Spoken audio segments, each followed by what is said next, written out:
Ousmane Sonko moom moo ko publié ci ay réseaux Sëñ Saliou. Tiken Jah Fakoly nee na rencontre historique et inspirante hier à Dakar. Merci au Premier ministre Ousmane Sonko de m'avoir reçu. C'est le peuple qui a le pouvoir mais il ne le sait pas. Quand il le saura il gagnera tous les combats. Tiken seede lii jëmale ko ci Ousmane Sonko ñoom ñaar seen ndaje mu nekk rencontre boo xam ne jàpp na ni c'est historique. Deux figures emblématiques. De la chanson et de la politique. Et de la politique. Surtout li ñu bokk te mënuñu ko séddoo muy le combat pour le panafricanisme. Serigne Saliou comment décortiquer rencontre bi ak ñaari figures yi. seen ndaje googu mu nekk rencontre bu ñuy rafetlu parce que. ñoom ñaar ils ont des atomes crochus. Kii c'est un souverainiste. Kii c'est un souverainiste. Kii c'est un panafricaniste. Kii c'est un panafricaniste. Tiken chaque fois dans ses chansons engagées da ngay dégg son combat pour le souverainisme, son combat pour le panafricanisme. Sonko c'est son discours. Kii mi ngi ci dans le champ politique, kii mi ngi ci dans le champ culturel. Donc ñoom ñaar ñoo bokk même objectif, ñoo bokk lu ñuy xeex. Donc yoon la kii leader la fii kii leader la fii donc laaj na ñaari leader ñoom ñu daje. Et loolu je crois que dafay gën a renforcer africains yi nga xamante ne ñoom aussi ils se sont inscrits dans le projet souverainiste et panafricaniste. Donc vraiment mu nekk une rencontre boo xam ne ni man moom séntu woon naa ko un jour ou l'autre parce que je me dis que ñi nga xam ne dañu bokk xel ak xalaat toujours dañu war di daje que mu nekk des hommes politiques que mu nekk des hommes en tout cas des économistes que mu nekk aussi des hommes de la culture toujours war nañ mën a ñoom am ay plage de convergence yoo xam ne dañ ci war a mën a toog en tout cas sottante ay xel ay xalaat échanger ci li nga xam ne mooy njariñu suñu réew yi ak li nga xam ne mooy njariñu Afrique voilà. Rencontre bi image yi moom. Ah oui mais on n'attendait pas moins que ça. Est-ce un message pour l'Afrique et le monde? C'est un message mais je sais que de plus en plus sax on aura de ces images là. De plus en plus on aura de ces images parce que mooy li wax rek c'est que jeunes yi ñi nga xam ne toujours dañu leen inspiré dañu war di gis lu mel nii moom laa doon wax léegi sur le cas de Wally Seck c'est que bu ay nit bu ñu lay yaakaare ci yenn yi dafa am ci yoo xamante ni ci lañ la war di gis ba nit ñi xam ne yéen combat bi soxal na leen. Tiken boo gisee toujours même bi nga xam ne ñoom Ousmane Sonko dañu nekk ci ay jafe-jafe boo daan dégg ay chansons wala yenn intervention yi mu daan def ci nga doon xam vraiment ban affection la am à l'endroit de Sonko parce que da ci daan wax di def ay publications donc tey man jàpp naa ne c'est à juste raison mu ñëw tey daje ak Sonko waxtaan ak moom ñu jël ay photos publier ko surtout pour la postérité. macha allah loolu moom lu am solo la. macha allah Raby Thiam maa ngi lay nuyu ndax xam naa yaa ngi bàyyi xel waxtaan wi muy dox di wéy alors Serigne Saliou dafa mag ñi daan wax ni abu réew kenn du ko pàccoo dañ koy pencoo. mu mel ni nouveau régime bi mi ngi saxal benn tradition ci wàllu dialogue mais dialogue nag sur le système politique diggante le 28 mai ba le 5 juin. ñu teg ko ci loxo docteur Cheikh Gueye. ñu ngi koy nuyu de passage nuyu na la nag. waaw xam nga man moom ku fi kilifa danaa jaar ci suuf pour inviter la xool nu may def ak yow c'est mon jeune frère ni may def ak yow jotaay. c'est mon jeune frère moom kon docteur Cheikh Gueye ñu ngi lay ñun Cheikh Daaro lañ xam. macha allah waaw waaye nag maa ngi xaar nag. boo noppee ci yi nga nekk. waaw war nga fi am jotaay incha allah. ci la seedee ci yow lu rafet na ma nuyul ma Serigne Saliou. léegi nag boobu la dialogue nga wax ñu façon bi que nouveau régime bi bëggee. li ciy sa njàngat ak docteur Cheikh Gueye mi ñu ko teg ci loxoom ak terme de référence yi nga xamante ni tëral nañ ko mais à côté l'opposition déjà commencé na wane ni moom fas yéenewul bokk bi la dialogue ndax jurisprudence la parce que dañ jàpp ne Sonko nguuru Macky am na lu mu leen bañaloon ci dialogue yi fi daan am ñaar ñi ci gën a fës mooy parti APR ak Thierno Alassane Sall boo jàngatee loolu ba noppi sax Thierno am na publication gu mu def après dinañ ko décortiquer mais ñu ñëw ci dialogue bi Serigne Saliou. waaw mais xam nga président Diomaye moom dans ses tout premiers discours il avait émis le soin de faire un dialogue d'autant plus que Macky Sall moo institué la journée du 28 mai comme étant la journée du dialogue national donc loolu mag moo ko institué donc mu nekk loo xam ne dañu ko pérenniser dëgg la parce que xam nga waxtaan moom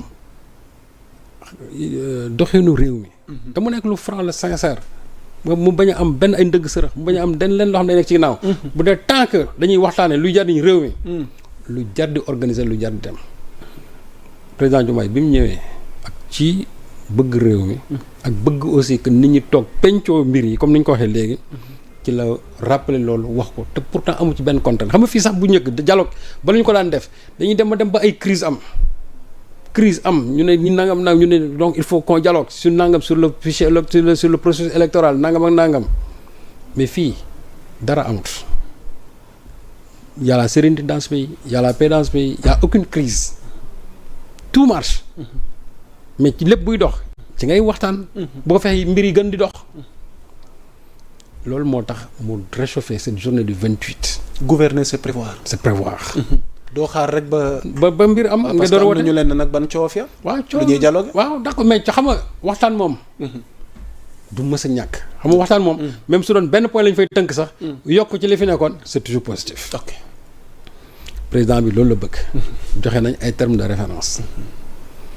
opposition bi ñoom invité guñ leen sax ñoom ñu ne demuñu. nekkuñu ci seen droit. non xam nga président Cheikh li mu wax mu ne leen man bañ mu ne mais invitation yi sax lancé guñ ko man bala ngay décliner kay da ngay bàyyi sax bañ invité la ba pare nga ne man invité ngeen ma ñëw ma mais ñoom dañoo teel a wax te sax boobu carton d'invitation yi génnagul xaw ma ndax présentement na génn mais boobu sax carton d'invitation yi génnagul. dëgg de bàyyi ma ci woon xel. waaw non ñoom décliné nañ avant ñu leen di invité man bala ngaa décliné yaa Moussa da nga naan la invité naa la nga ne non ñëw ma wante yow yaa ngi ne ñëw ma te yow kenn invité gu la. loolu am na lu muy wund. non c'est-à-dire que donc ñoom. junj doy na ba. waaw non en fait c'est-à-dire ñoom c'est-à-dire ils ont fait seen benn genre sorte de dictée préparée boo xamante ni bu yëf yi jotee rek nga sotti. mais ils ont donné leur argument boo dégloo ku mel ni maître Oumar Youm. oui mais. keroog bi waa APR def seen sortie médiatique. dégg naa leen ñuy wax. xanaa nekkuñu ci seen. droit xanaa seen saa mais c'est le président de la République qui a appelé au dialogue. ok. Quand on dit ñu ne xaw ma dañu traité Macky Sall de gants et cetera mais loolu c'est un ministre de la République qui l'a dit ça c'est des propos politiques. que ñoom ils ont au moment donné ils ont apporté une réponse politique par rapport à ce que Moustapha Ndiack Sarr avait dit.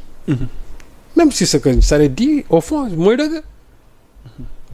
léegi bu ne pouvez pas traiter Macky Sall ne nii bu traité ko nangam donc d'ailleurs xam lu ñu gën a cocasse mooy mais qui a institué la journée du dialogue du ñoom la. Macky Sall. xam nga ñoom la institut personnel. mais kon ñoom rejeté nañ loo xam ñoom ñoo ko fi bàyyi yow yaa fi sas dialogue bi. yow ndax du Sonko ak Diomaye leen déranger. non mais Sonko ak particularité mais Sonko ak contenu à travers docteur Cheikh Gueye ak terme de référence yi. mais kon dañ cee gisul seen bopp. mais lan ci mën a gis. on a dit parce qu'on parle maanaam. le système politique. waaw axe prioritaire yi. waaw soo xoolee lu ñuy wax démocratie. liberté droits humains. waaw. beneen axe bi. on parle du processus électoral. beneen bi ñu wax sur le système comment les réformes institutionnelles. trois axes yooyu loolu warul soxal kenn. benn bi lu ñu wax sur le mode de financement des partis quel est le statut officiel de l'opposition. benn bi ñu wax ci l'instauration du bulletin unique.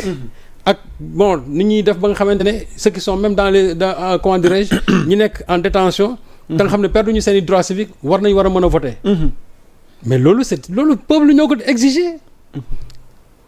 ba pare léegi quel est le système électoral waxaale en même temps l'audit du fichier et aussi le problème de parrainage mais yooyu yaa Moussa. ñaata ban élection moo fi ñëw te chaque fois on ne parle pas du parrainage. on ne parle pas encore de souvent yenn floraison de parti mais loolu lépp ñu war a toog ñu ne yéen kaay leen ngeen waxtaan ci. président bi jox leen ay thèmes de référence ngeen ñëw ngeen ne yéen fu gisu leen ci seen bopp man mën naa d'accord nga ne bii gisuma ci sama bopp. mais au moins à 90% wala à 80% gis naa ci sama bopp. mais bu fekkee ne da nga bëgg a taxaw nga ne à 100% kon nag ñoo xam ne yéen. kon waruloon leen instituer dialogue mais quand on dit nag Thierno Alassane Sall et l'APR jàppal ne ñaar ñooñu moom benn la. déedéet xanaa. non Thierno Alassane Sall fu mu soxee ko. waaw malgré cette histoire de république des valeurs fu mu soxee ko du foofu la ñu jógee.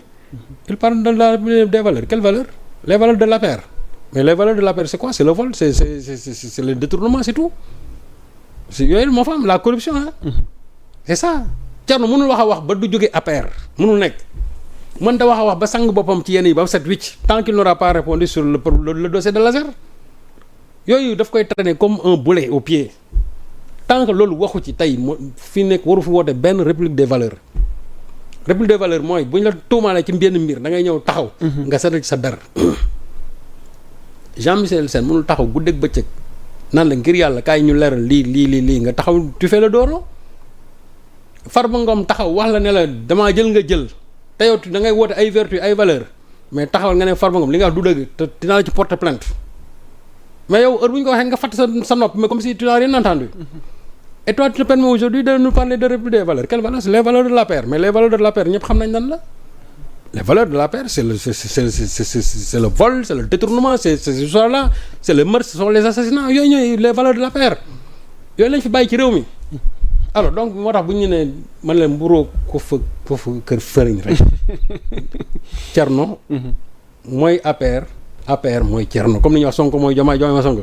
Thierno mooy APR mooy Thierno taas waaw donc ñoom dialogue bi ñoom seen leader ko fi bàyyee. ok il devait tout faire ba ñu préserver héritage boobu ñoom ñu war ko ndamoo. ñoom dañu waroon sax ñëw tàccu daal ne ñun de gis nañ ne la fi président Macky Sall bàyyi woon président Diomaye bi mu ñëwee il s'est inscrit xam fu mu doon méttee. Diomaye ñëw daal ne non dialogue moom c'est fini barré. mais boobu ñëwee moom dafa continuer jàpp na ne Macky Sall loolu ci l'une des rares actions yu baax yu mu fi bàyyi ci la bokk. ñu ñëw ñoom ñu war a ñëw jëmmal loolu. gën ko saxal ba pare fu ñu wax dans l'histoire ñu ne ñun de journée dialogue bi ñun ñoo ko fi institué APR mu nekk dans l'histoire. ok yow invité guñ la sax nga bëgg a taxaw naan ne ñun demuñu waaye nanga ma waaw mais c'est bon mais boo demul jàppal ne xool téeméer dem nañ et l'APR ne représente plus grand chose dans ce pays. macha allah les dernières élections ont prouvé que en réalité. que l'APR ne représente pratiquement plus rien et d'ailleurs ñoom en leur sein il y en a des voix discordantes yoo tax ñoo xam ne noonu dañuy dem gis naa ñoo xam ne dañu ne ñoom xool kenn mën leen dañuy dem ci dialogue bi. donc peut-être y aura deux. peut-être 3 tonnes yoo xam ñoom dinañ toog ne ñoom duñ dem mais ñoom ñoo xam. macha allah ce qui est sûr et certain mooy que les Sénégalais. iront et ce xool lu sincère lay nekk. macha allah nekkul dialogue yooyu nga xamante ne. dañuy ñëw pour naa bokk kese déedéet. fii dañuy ñëw pour que nit ñi waxtaanee li nga xamante ne mooy jël de ce fait bu ñu paree. affaire fichier affaire parrainage affaire dootoo ko fi déggati ci réew mi. mais imagine-toi depuis président Abdou Diouf jusqu'à aujourd'hui chaque fois bu ñu ñëwee dialogue c'est-à-dire am na loo xam ne day mel ni genre marronnier toujours audit du fichier affaire parrainage on en parle et rien ne se règle. Ça signifie que ñi doon instituer dialogue yooyu il n'était pas sincère man jàpp naa ne dialogue bi ba suñ ci jógee dootoo déggati ci beneen dialogue ñu wax ay affaire audit du fichier dootoo dégg ñu naan ay affaire parrainage loolu moom dañ koy jël tënk ko teg ko ci gannaaw yeneen poñ yu bees la ñuy indi mais yii nii poñ yi ce sont les mêmes points depuis le président Abdou Diouf jusqu'à aujourd'hui donc tous les présidents qui se sont succédés ici mosuñoo sincère dans leur dialogue. macha allah dañ doon wax ni rek parce que ñu ci bëri aussi genre ndëgg sërëx lañ ko doon def pour mën a peut-être asseoir en tout cas une certaine durabilité politique pendant leur magistère c'est tout simplement ça amul leneen. donc waa APR yi ñoom bu ñu ñëwul nañ jàpp ne à côté d'autres viendront.